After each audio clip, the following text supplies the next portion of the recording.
To understand the night the Roman Republic died, we must first look at the long twilight year that preceded it. The year is 50 BC. Rome is the undisputed master of the Mediterranean. Its wealth is staggering, its legions invincible, its dominion stretching from the Atlantic coast of Gaul to the burning sands of Syria.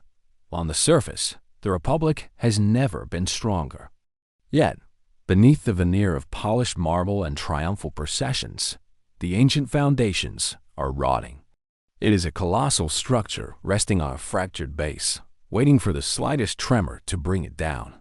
The air in the capital is heavy with a prosperity that feels unearned and a peace that feels temporary. For nearly a decade, the traditions of the Senate had been a convenient fiction. The true power lay not in the assemblies of the people or the curia, but in a private, secret agreement between three colossal egos. The first triumvirate. There was Crassus, the richest man in Rome, who bought influence. There was Pompey the Great, the conqueror of the East, draped in military glory. And there was Gaius Julius Caesar, the charismatic populist who commanded the mob. It was a stool with three legs, stable only as long as all three stood together, balancing their immense ambitions against one another. They divided the Roman world between them like personal property. But by 50 BC, that stability was a memory. The first pillar had collapsed 3 years earlier in the deserts of Parthia. Marcus Licinius Crassus, desperate for military laurels to match those of his partners, led an army into the east. He found only disaster at the Battle of Carrhae. His legions were annihilated. Gold was poured down his throat by his captors in a grim mockery of his greed. Crassus had been the vital counterweight, the jealous mediator between the two remaining giants. With his death, the buffer was gone, leaving only two rivals standing on opposite sides of an increasingly narrow world. Yet, an even deeper, more personal wound had already been inflicted. The true glue holding the alliance together was not politics, but family. Pompey was married to Julia, Caesar's beloved daughter. By all accounts, their affection was genuine, a rare thing in Roman political marriages. She was the one person capable of soothing Pompey's vanity and tempering her father's ambition. When Julia died in childbirth, the last strand of trust between the two men snapped. The familial bond that kept their swords sheathed was severed forever. They were no longer kin. They were merely competitors. Isolated in Rome, Pompey the Great grew restless. He was aging. He sat in his grand theater and watched as Caesar's reports arrived from Gaul, each one detailing fresh conquests and fantastic victories. Pompey began to fear he was being eclipsed by his former junior partner. The old aristocracy in the Senate, the optimates, men who had spent a lifetime hating both Caesar and Pompey, saw their opportunity. They began to whisper into Pompey's ear, feeding his jealousy, flattering his vanity, slowly drawing him away from his old ally and into the fold of the establishment. They offered him the one thing Caesar could not, the title of defender of the Republic. Far to the north, beyond the Alps, Caesar understood exactly what was happening. He had spent 8 long years drowning Gaul in blood, adding millions of new subjects to the empire, and forging an army fiercely loyal only to himself. Yet he knew that in Rome, his victories were being twisted into crimes by his enemies. His governorship was nearing its end. He knew that the moment he laid down his command and returned to the city as a private citizen, he would be prosecuted, ruined, and perhaps exiled by the courts his enemies controlled. He was a conqueror abroad, but a cornered man at home.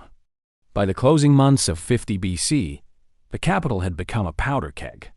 The political machinery was paralyzed by bribery and gang violence. Elections were bought or disrupted by riots. The rule of law had become a secondary consideration to brute force. The air in the forum was thick with the poisonous realization that the old ways were finished. The Republic could no longer govern itself. Everyone from the highest consul to the lowest dock worker sensed that a reckoning was fast approaching. The fundamental truth of the year 50 BC was stark. The Roman world was no longer vast enough to contain two such masters. Caesar could not accept a superior. Pompey, could not endure an equal. There was no longer a middle ground, no elder statesman to broker a peace, no family tie to soften the blows. The two greatest powers in the Mediterranean were on a collision course, and the sprawling, majestic wreckage of the Republic lay directly between them. And so the year drew to its close in an eerie, suffocating silence. The legions were quartered in their winter camps. The harvest was stored. It was the deep, collective breath before the plunge into the abyss. The pieces were set upon the board. The wagers had been placed, and the hands of powerful men were reaching out, ready to make the moves that would shatter the world. As the calendar turned to December of 50 BC, the battlefield shifted from the open plains of Gaul to the enclosed, suffocating chamber of the Roman Senate. The city was freezing, but the political temperature was at a boiling point. The consul for the year was Gaius Claudius Marcellus, a man who possessed a singular, burning hatred for Julius Caesar. His goal was simple: strip Caesar of his command, bring him back to Rome in chains, and destroy him.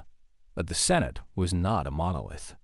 Most men, the silent majority, simply wanted to avoid a civil war that would destroy their estates and their fortunes. Enter Scribonius Curio. He was a tribune of the plebs, a young nobleman known for his reckless spending and his dazzling oratory. Publicly, he was an independent voice. Privately, his massive debts had been paid off by Caesar's gold. Curio played a dangerous game of political theater. He stood before the Senate and proposed a seemingly fair solution, a bluff that he knew the hardliners could not accept, but the moderates could not refuse. His proposal was simple. If Caesar must lay down his arms, then Pompey must do the same. Both warlords must disarm simultaneously, leaving the Republic free from either. The proposal was put to a vote. The result was one of the most stunning moments in Roman parliamentary history. When asked who supported the idea that both men should disarm, 370 senators moved to the side of the ayes. When asked who opposed it, only 22 men stood with the hardliners. It was a landslide, a screaming declaration that the ruling class of Rome was desperate for peace. They had chosen a path that saved face for everyone. For a brief, shimmering moment, it seemed that reason had prevailed. The Republic had spoken, and it had chosen survival. But in the dying days of the Republic, the numbers no longer mattered. The faction led by Marcellus and the Stoic Cato refused to accept the result. They viewed the 370 senators not as peacemakers, but as cowards duped by Caesar's agent. They dismissed the vote, declaring it invalid. They would not allow a procedural landslide to stop their war. If the Senate would not invite war, they would manufacture it. Within days, a rumor swept through the city conveniently timed and suspicious in origin. The whisper ran that Caesar had already crossed the Alps and was marching on Rome with his legions. It was a lie, a fabrication designed to panic the indecisive. But in the fevered atmosphere of December, truth was irrelevant. Fear was the only currency that mattered. Marcellus seized upon this panic. He declared that since the Senate was paralyzed, he, as consul, would take matters into his own hands to save the state. Ignoring the protests of the Senate and the tribunes, Marcellus shattered the norms of the Constitution. He marched out of the city proper to the suburbs where Pompey was staying since, as a general with an active command. Pompey was forbidden from entering the city limits. This was a coup in all but name. The consul was bypassing the government to directly appeal to the military power of one man. The scene at Pompey's villa was the true turning point. Marcellus presented Pompey with a sword and spoke the fatal words: "I command you to march against Caesar in defense of your country, and I give you for this purpose the army now at Capua, an authority to raise more troops."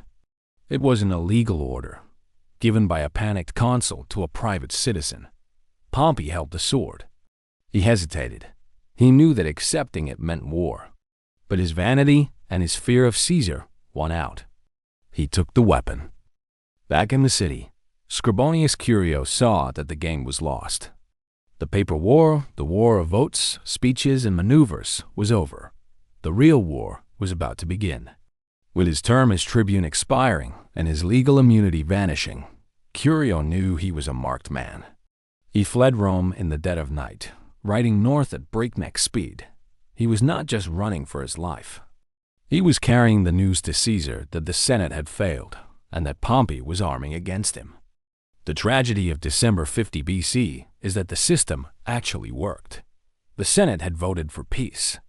The aristocracy had overwhelmingly rejected civil war. But the Republic was no longer a government of laws. It was a cage match between warlords. The will of 370 men was erased by the intransigence of 3. As the year finally died, the last hopes for a peaceful solution were extinguished like a candle in a gale. The moderates retreated into silence. The extremists sharpened their knives. And far to the north, at the border of his province, Caesar waited for the news that would tell him whether he was to be a returning hero or a public enemy. The time for talking was done.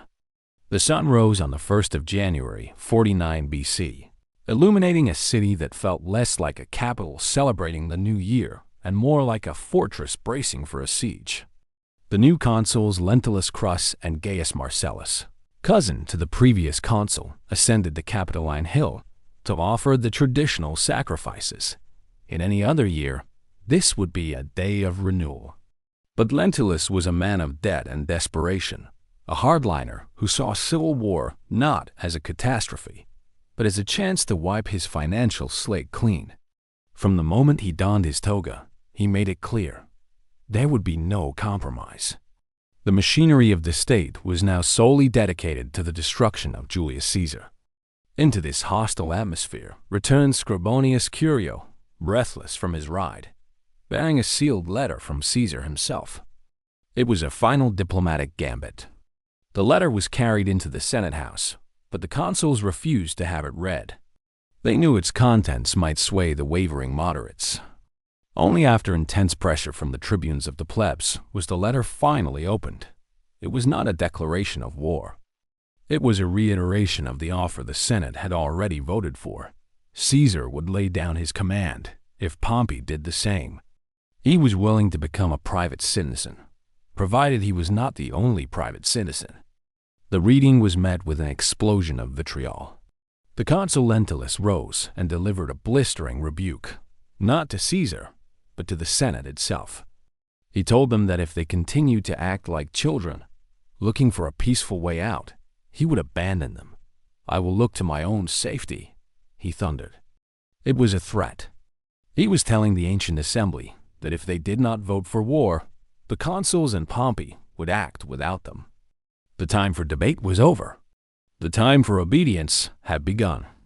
The atmosphere in the chamber turned from political debate to physical intimidation.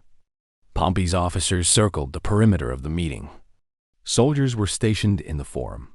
The moderate majority, those hundreds of men who had voted for peace just weeks earlier, shrank into their seats. They were terrified. They realized that their votes could no longer protect them. To vote against the consuls now was to mark oneself as an enemy of the state, and potentially a target for the soldiers waiting outside. Then Metellus Scipio, Pompey's father-in-law, stood up to deliver the ultimatum. He proposed a decree that gave Caesar a hard deadline. He must disband his army by a specific date or be declared a public enemy. It was a demand for unconditional surrender. There were no guarantees for Caesar's safety, no mention of Pompey disarming. It was a trap designed to be rejected, designed to force the war that the optimates craved. But there was one final legal barrier. 2 men stood up, Mark Antony and Quintus Cassius Longinus. They were the tribunes of the plebs, the sacred protectors of the people's rights. They exercised their ancient right of intercessio, the veto. By law, a tribune's veto was absolute. It could stop any decree in its tracks. Antony, bold and brash, declared the motion invalid. In a functioning republic, this would have been the end of the matter. The consuls would have been forced to negotiate. But it was now January 7th, and the republic was functioning in name only. The consuls ignored the veto, a sacrilegious act that struck at the heart of the Roman constitution. The debate descended into chaos. The hardliners, emboldened by the soldiers outside, warned Antony and Cassius that if they did not withdraw their veto, their safety could not be guaranteed. The sacrosanct nature of their office was now a fiction.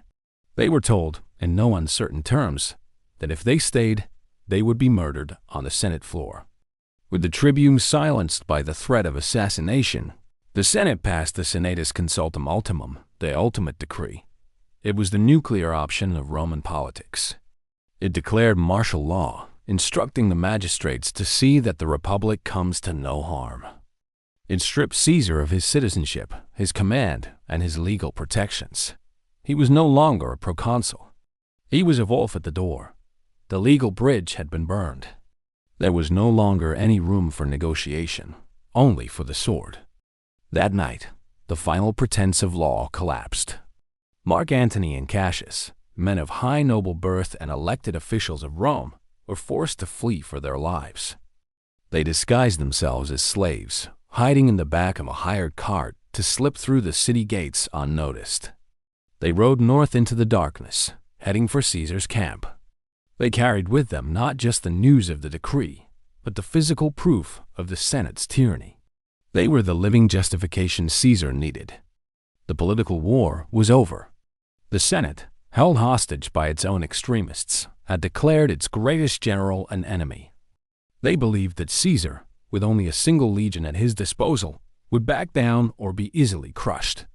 They believed the majesty of the decree would paralyze him. They were wrong. They had sent the one thing Caesar needed most, a victim to avenge. The road to the Rubicon was now open. While the Senate in Rome was busy congratulating itself on passing the ultimate decree, the world looked very different 200 miles to the north. We find ourselves in Ravenna, a provincial town on the edge of the marshes. There is no marble here, no grand basilicas, only the cold mud of winter quarters. Here sits Gaius Julius Caesar. He is not surrounded by a vast host of armies. He has with him only a single legion, the 13th, 5,000 men against the entire military might of the Republic. It was, by any conventional military standard, a suicide position. But the 13th was no ordinary unit. These men had spent 8 years in the meat grinder of Gaul. They had marched across the Rhine and sailed to the mysterious island of Britain. They had starved together, bled together, and conquered together. They were not fighting for an abstract concept of the Republic.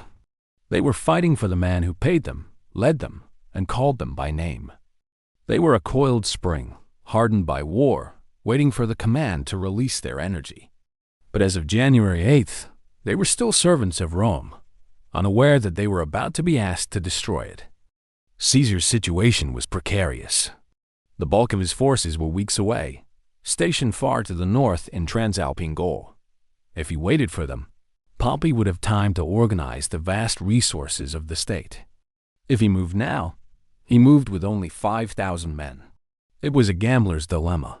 Wait and slowly lose, or strike now with inadequate forces and risk immediate ruin. Speed had always been Caesar's greatest weapon.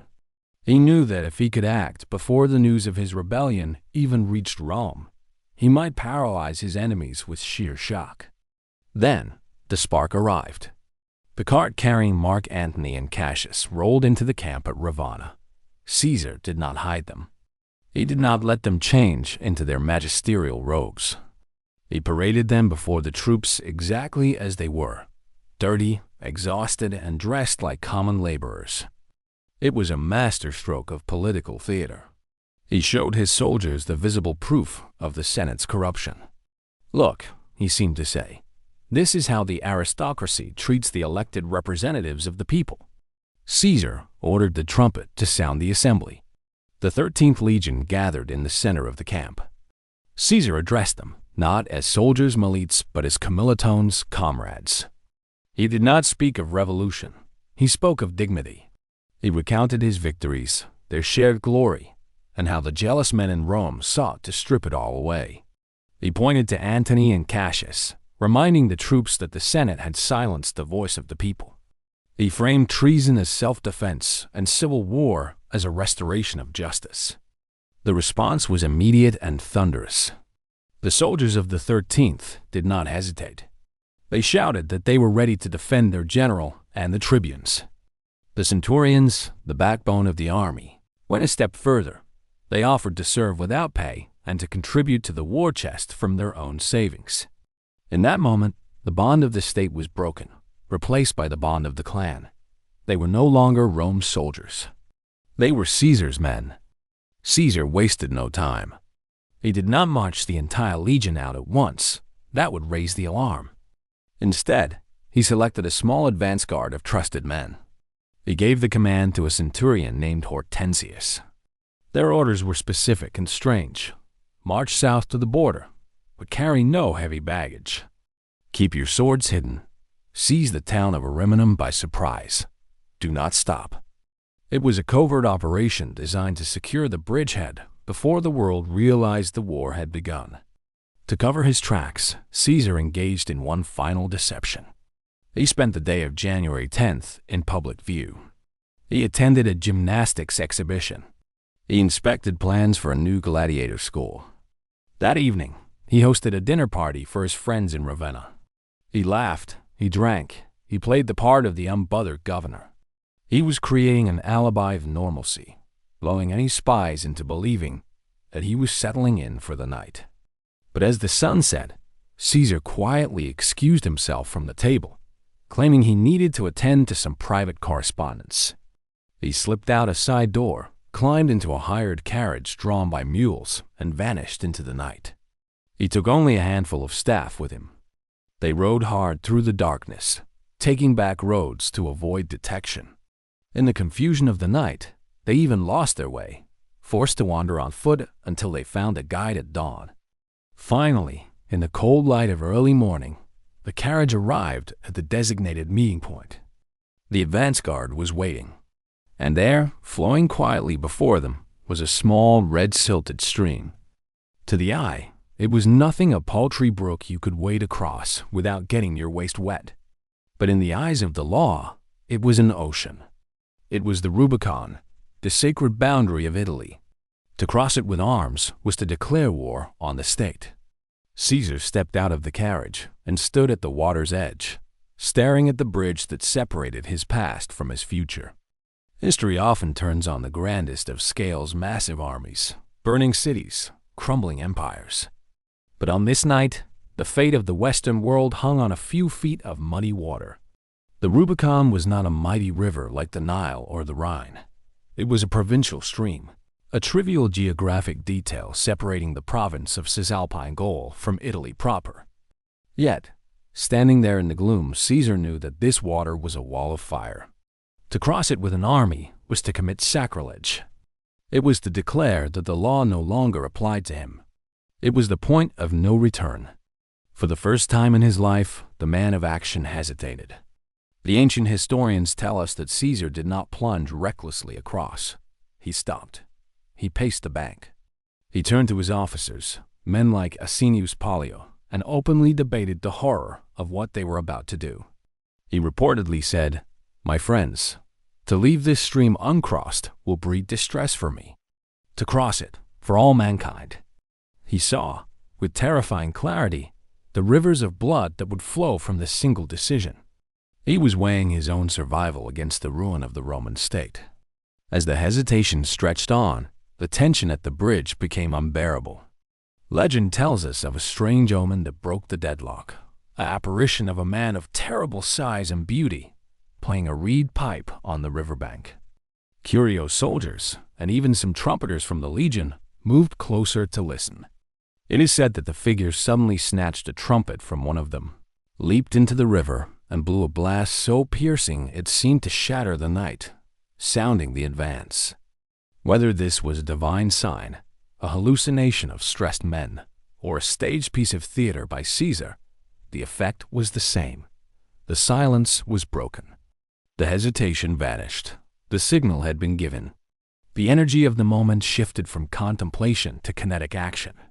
The choice was no longer about if they would cross, but how fast. Caesar turned to his officers and uttered the words that have echoed through 2,000 years of history. He did not say, "The die is cast," as a statement of fact, but rather, quoting the Greek playwright Menander, he shouted, let the die be cast. It was a gambler's cry. He was throwing his life, his fortune, and his legacy onto the table of fate, acknowledging that the outcome was now out of his hands. He was surrendering control to the gods of war. The 13th Legion began to move. There was no bridge large enough for the whole column, so the men waded into the freezing current. The sound of splashing water and iron hobnails on stone replaced the quiet of the night. With every step taken by every soldier, the Roman Republic died a little more. These men were physically crossing a river, but psychologically, they were crossing a moral threshold. They were leaving behind their identity as guardians of the state and becoming its conquerors. By dawn, the advance guard had seized Ariminum, the first city on the Italian side of the border. There was no battle, no resistance. The town simply woke up to find itself occupied. The surprise was total. The keys to the city were handed over. The tribunes Mark Antony and Cassius were brought forward once again, ending their charade as slaves and reclaiming their status, legitimizing the invasion in the eyes of the bewildered locals. The news traveled south with the speed of a brush fire. The unimaginable had happened. Caesar had not just defied the Senate. He had invaded Italy. He was not negotiating. He was marching. The psychological impact of the crossing was far more devastating than the military reality. Caesar had only one legion, but in the minds of his enemies, he was a monster 10 feet tall, leading a horde of barbarians and vengeful veterans. Caesar stood at Ariminum, looking down the Via Flaminia, the direct road to Rome. He knew the gamble he had taken. He knew that Pompey had more legions, more ships, and more money. He knew that by all logic, he should lose this war. But he also knew the hearts of men. He knew that terror moves faster than armies. He was betting everything on the belief that his audacity would shatter their resolve before a single battle was fought. The night of the Rubicon was over. The morning of the Civil War had begun. The hesitation at the riverbank was the last moment of peace the Roman world would know for a generation. The die was spinning in the air, and before it landed, the Republic would be broken. Pompey would be dead, and Caesar would be master of the world. The game had begun. The news of the crossing did not arrive in Rome as a military report. It arrived as a shockwave. It took 3 days for the word to travel from the banks of the Rubicon to the Forum. When it hit, it shattered the delusion that had gripped the capital for months. The bluff was over. The Senate had gambled that Caesar would respect the paper shield of their decrees. They found instead that he had drawn a sword of iron. The psychological collapse that followed was total and instantaneous. The Senate met in an emergency session, but the decorum of centuries evaporated. The consuls Lentulus and Marcellus, who had been so bellicose, so eager for war just days before, were now paralyzed. They turned to Pompey the Great, the man they had entrusted with the defense of the Republic. They demanded to know where the legions were. They demanded to know the plan. Pompey had to stand before them and admit the terrifying truth. The 2 legions he had were unreliable, veterans of Caesar's own wars, and the new levies were not yet ready. "Stamp your foot, Pompey." One senator mocked him, throwing his own previous boast back in his face. "Stamp your foot and let the legions spring from the earth." Pompey made a decision that shocked the world. He declared that Rome could not be defended. To the horror of the aristocracy, he ordered a general evacuation. He declared that any senator who remained in the city would be considered an enemy of the state, a partisan of Caesar. It was a strategic retreat, perhaps military sound, but politically, it was suicide. By abandoning the capital, Pompey was abandoning the symbolic heart of the Republic. He was admitting that the state was no longer located in Rome, but wherever he and his army happened to be. The result was pandemonium.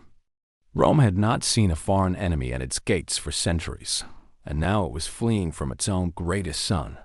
The roads leading south were choked with refugees. The rich and powerful, men who had ruled provinces and commanded armies, were reduced to a terrified mob, fighting for space on the road. In their haste, they left behind their dignity, their ancestral homes, and the very people they claimed to represent. In the sheer blind panic of the flight, the consuls committed an error so grave it bordered on farce. They fled so quickly that they forgot the keys to the Aerarium Sanctus, the inner treasury at the Temple of Saturn. They left behind the accumulated wealth of the Republic, the gold reserves intended for the ultimate emergency. In their terror of Caesar, they gifted him the very funds he needed to finance his war against them. It was the final indictment of their competence.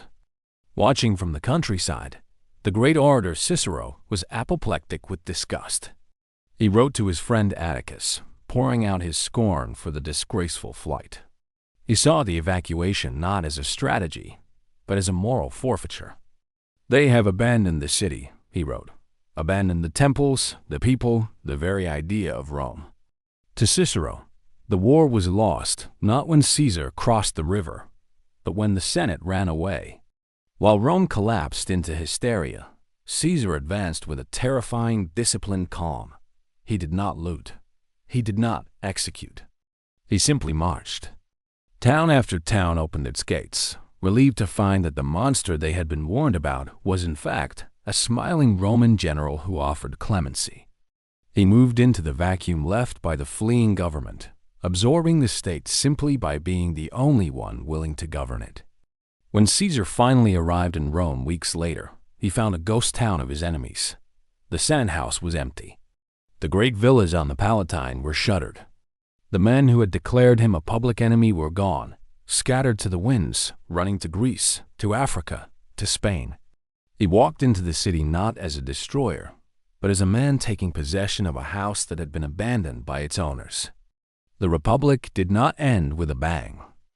It did not end in a great final battle on the steps of the Capitol. It ended in a traffic jam on the Appian Way. It ended with a whimper of panic, with open doors and lost keys. The structure that had conquered the world had rotted from within, and when the first kick came, it didn't fight back. It simply collapsed. As the night settled over the abandoned capital, a new era began. The rule of the many was over. The rule of the one had begun. The Roman Republic, that magnificent, flawed, glorious experiment, was dead. It had died of suicide, driven mad by its own ambition, leaving the stage to the Caesars, who built an empire on its grave. The long night was over. The dawn of the emperors had arrived.